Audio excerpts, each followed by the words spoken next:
Hello friends, तर आज आहे आमच्या ट्रिपचा 7वा दिवस आणि आता आम्ही कोइंबतूरला चाललेलो आहोत. आता ब्रेकफास्ट करून बॅग लगेच सगळं घेतलेलं आहे.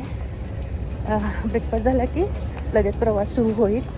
जवळपास 5 तास तर पोचायला आम्हाला लागतील. ओंकार पण आहे ब्रेकफास्टला. चल, अर्धा तास आहे. 7:30 ते 8ला निघणार आहोत. आता 7:30 वाजलेत. तर रात्री झोपतानाच आम्ही सगळ्या बॅगा भरून ठेवल्या होत्या, त्यामुळे सकाळी काही गडबड झाली नाही. आणि त्यांनी सांगितलं होतं की तुमच्या सगळ्या बॅगा अर्ली मॉर्निंग म्हणजे सकाळी 7च्या आत ना तुमच्या डोअरपाशी बाहेर हव्यात म्हणून. सकाळी लवकरच ते बॅग्स घेऊन गेले. म्हणजे भरपूर लोक आहेत ना, एकत्र बॅग झाल्या की ते चेक करतात पुन्हा एकदा आणि बसमध्ये ठेवून देतात. चला, तर त्यांचं बॅगा भरण्याचं काम सुरू आहे. त्यावेळेत आमचा नाश्तासुद्धा होऊन जाईल.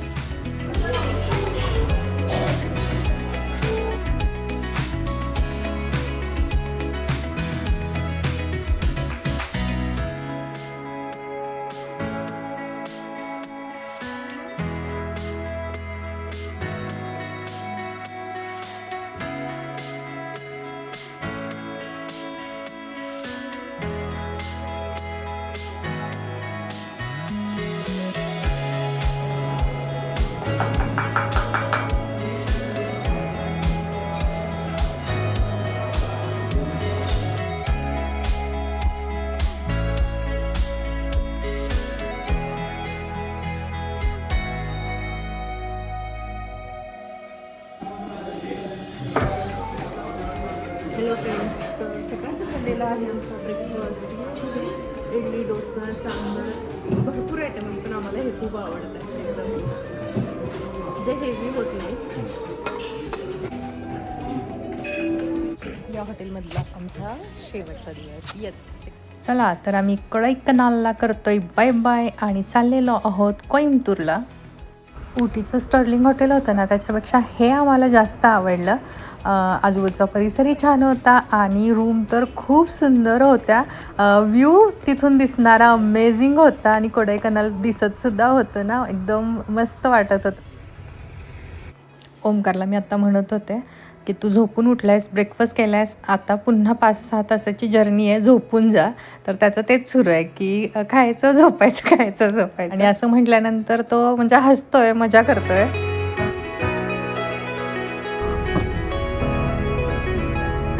मागच्या वर्षी ॲक्च्युली आमची ट्रिप झाली नव्हती पूर्वाची 10th असल्यामुळं. आणि खूप साऱ्या कमेंट्स आल्या होत्या की पूनम, मे महिन्यात ना समर वेकेशनला तुम्ही छान ट्रिप करा, आम्हाला तुमचे ट्रॅव्हलिंगचे व्हिडिओ पाहायला खूप आवडतात म्हणून. आणि असा हा आम्ही प्लॅन केला होता. म्हणजे आम्हाला हिल स्टेशनही हवं होतं आणि जे ठिकाण पाहिलं नाही तेही पाहायचं होतं. त्यामुळे बऱ्यापैकी मोठी आणि छान ट्रिप सुरू आहे आमची.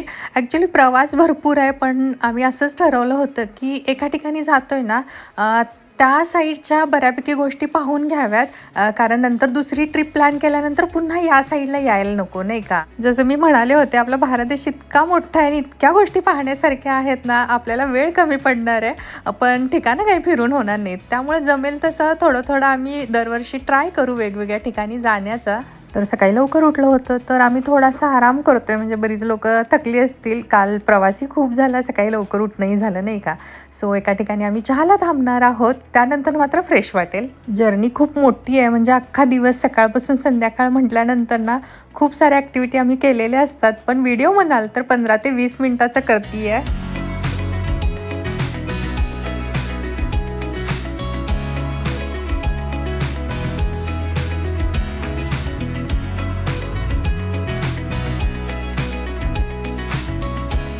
टी ब्रेक झाला, मी कॉफी घेतली होती ॲक्च्युली.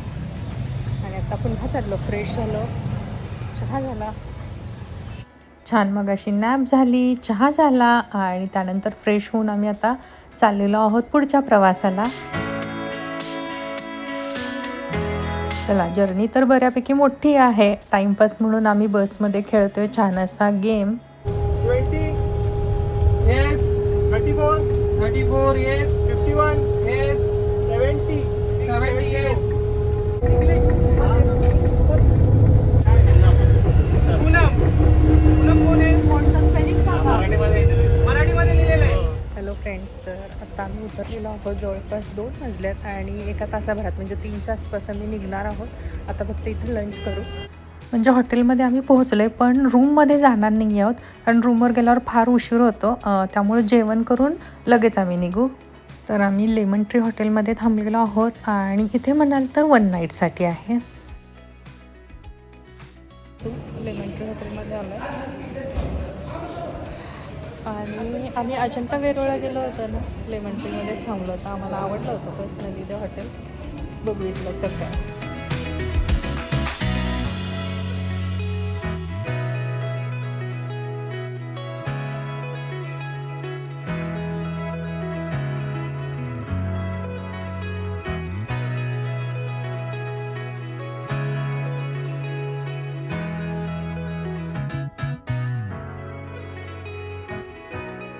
लंच करून निघायचं ना, पूर्वाला म्हटलं लंच करायचं का, तर ती म्हणते एक 5-10 मिनटं बसू कारण आत्ताच प्रवास करून आलो आहे ना, तर एक 10 मिनटानं जेवू. लंच करतोय जवळपास 2:30 वाजले आणि व्हेज घेतलं आहे, नॉनव्हेज नाही खात आहे. संध्याकाळी खाऊ कारण आता आम्ही टेम्पलला जाणार आहे ना, त्यामुळं. सो येस, जेवण करून 3ला आम्हाला निघायचं. लंच करून आम्ही निघालेलो आहोत ईशा योग केंद्र पाहण्यासाठी.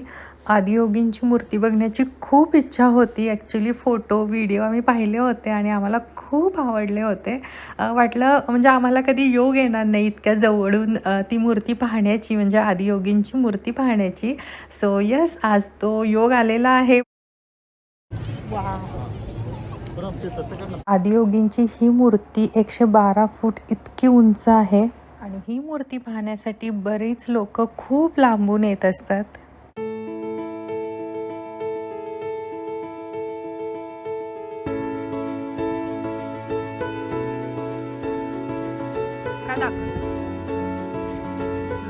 त्याच्या पाठीमागं म्हणतो, त्याच्या पाठीमागं म्हणतो, त्या पाठीमागं म्हणतो.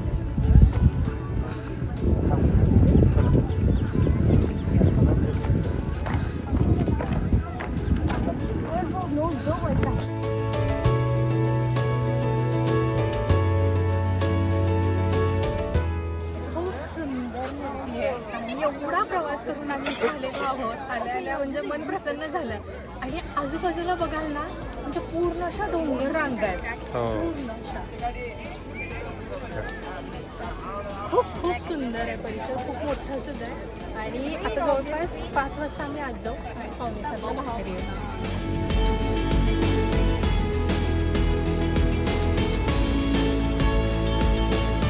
जवळपास 4:30 5:45 वाजता आहेत. 15-20 मिनटं आम्ही इथेच थांबू, फोटो वगैरे काढू, थोडा वेळ बसू. 5 वाजता आम्ही आज जाऊ. 1-1.5 तास आज भरपूर ॲक्टिव्हिटी आहेत, पण ना फोन आत अलाव नाही आहे. शूज फोन वगैरे आम्ही बाहेर ठेवून जाणार आहे आणि पुन्हा बाहेर 6:45च्या आसपास येऊ. 7 वाजता लाईट शो वगैरे असते आणि भरपूर गर्दीसुद्धा होईल. सो खूप भारी वाटलं. म्हणजे आम्ही इकडं आज आमचा ट्रिपचा 7वा दिवस आहे. उद्या आम्ही निघणार आहोत.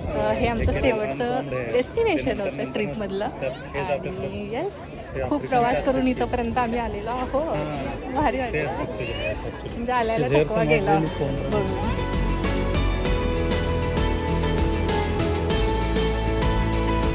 ईशा योग केंद्र हे कोयंबतूर, तामिळनाडू येथील वेलियांगिरी पर्वताच्या पायथ्याशी वसलेलं एक प्रसिद्ध आंतरराष्ट्रीय आध्यात्मिक आणि योग केंद्र आहे. आश्रमात राहायचं असेल तर वेबसाईटवरून ना राहण्याची सोय करून घेऊ शकतो आपण.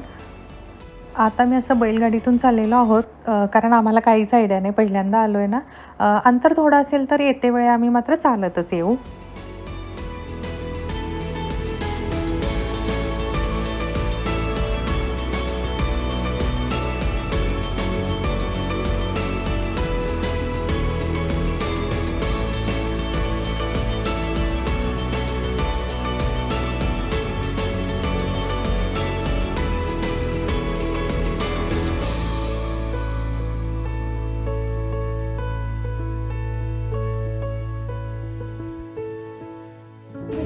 आमचे फोन, पर्स, जे काही गोष्टी आहेत ना, इथं आम्ही जमा करतोय. आत अलाव नाही आहे. केशरीचा एक मेंबर आहे इथं बसणार आहे आणि एक आमच्यावर गाईड येणार आहे. येस, तेच सांगत होतं सगळ्यांना. आत फोन आला नाही. चला आता आज सगळं फिरून येतो आणि मग तुमच्याशी बोलते. 7 वाजले. आता आम्ही चहा घेऊ आणि मग लाईट्स वगैरे आहे ते पाहायला जाऊ. Light show.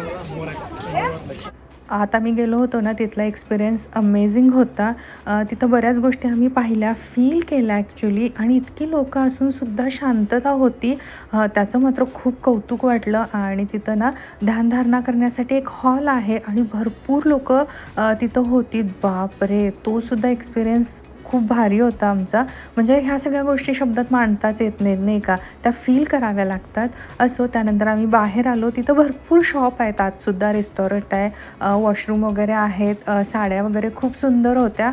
आणि आपल्याला ज्या काही वस्तू घरी नेण्यासाठी आपण आठवण म्हणून घेऊन जाऊ शकतो ना, तसेही भरपूर शॉप होते मॅग्नेट्सचे वगैरे. बाहेर आल्यानंतर छान नारळ पाणी घेतलं आम्ही, बरं वाटलं. आणि आता चहा घेऊन पुढं आम्ही लाईट शो पाहणार आहोत.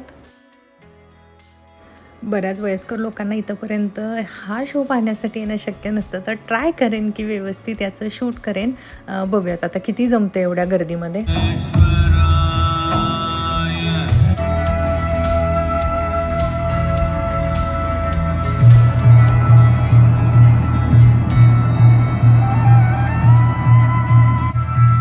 Only 7 seekers remained as they could not tear themselves away from him.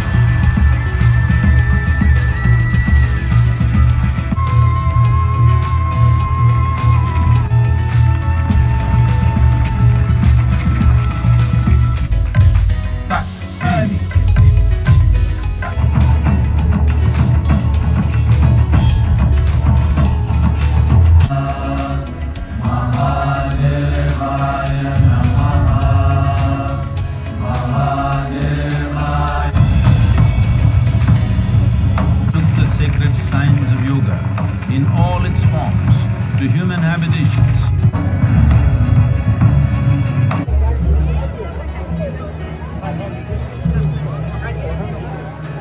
7:30 वाजले, भरपूर गर्दी दिसेल. आता इथून बाहेर पडायलाच तासभर लागेल असं वाटतंय. आम्ही हॉटेलकडे चाललेलो आहोत. जायला 1-1.5 तास तर लागणार आहे. या वेळेत ना ते काय करतायत, या ट्रिपमध्ये आम्ही भरपूर गेम खेळलो होतो, नाही का. सो जे विनर झालेत ना, त्यांना गिफ्ट वाटपचा कार्यक्रम सुरू आहे इथं. Last one and only full housie Pawar sir.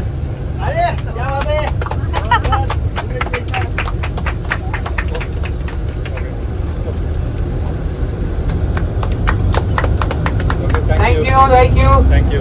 आपके लिए कैडबरी में ₹10 एक्चुअली मेरे पास हाँ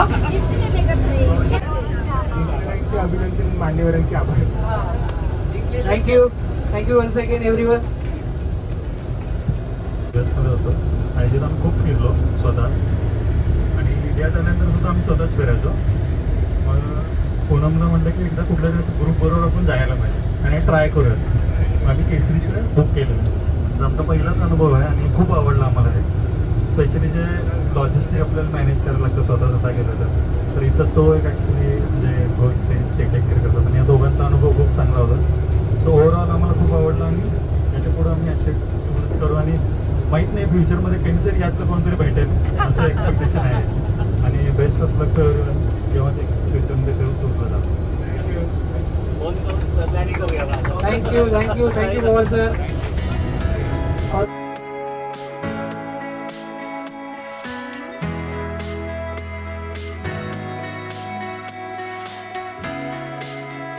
तर आम्ही जाऊन आल्यावर रूमवर न जाता डायरेक्ट इथं डिनरसाठी आलेलो आहोत. खालीच आम्ही फ्रेश झालो, कारण आता खूप थकलो आहे. वर जाऊन फ्रेश होऊन खाली यायचं म्हटल्यानंतर कंटाळा येणार. आणि उद्या पुन्हा जायचं म्हटल्यावर बॅकपॅक प्रॉपर आम्हाला करायचे आहेत. नुसता अशाच भरलेत. प्लेनमधनं जायचं म्हटल्यानंतर वजन व्यवस्थित हवं, नाही का, बॅगचं. केबिन बॅग आणि चेकआउट बॅग वगैरे सगळ्या. सो यस, आजचा मेनू इथला असा आहे. मी म्हणाल तर बिर्याणी आणि थोडा रायता घेईन.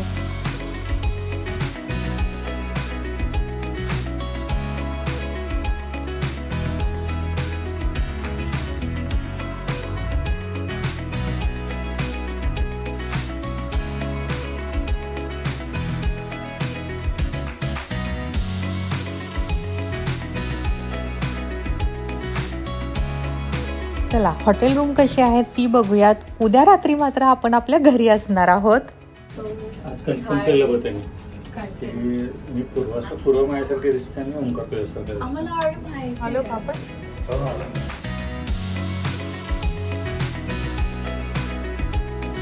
डिनर करून आम्ही आलेलो असलो तरी मात्र आमचं काम झालेलं नाही आहे. आणखीन एक टास्क आहे तो म्हणजे बॅगा व्यवस्थित पॅक करणं. आणि मुलांचं असं होतं की आज दिवसभर भरपूर प्रवास झालेला आहे तर त्यांना आंघोळ करायच्या आहेत, तर ते म्हटल्यानंतर आणखीन उशीर लागणार आहे. उद्या मात्र आम्ही लवकर अजिबात उठणार नाही आहोत कारण कुठेही फिरायचं नाही आहे. डायरेक्ट आपण आपल्या घरी जाणार आहोत, त्यामुळे निवांत उठणं. नाही तर रोज आम्हाला लवकर उठावं लागत होतं आणि पहिले 2 दिवस तर त्यांचा सकाळी 6ला कॉलच यायचा, वेकअप कॉल. चला तर आजचा हा व्हिडिओ म्हणाल तर इथंच थांबवते. भेटूया उद्याच्या भागात. Bye bye, good night. View बघूया आता. काय व्ह्यू, एवढं थकून गेलो आणि उद्या जायचं आहे असं.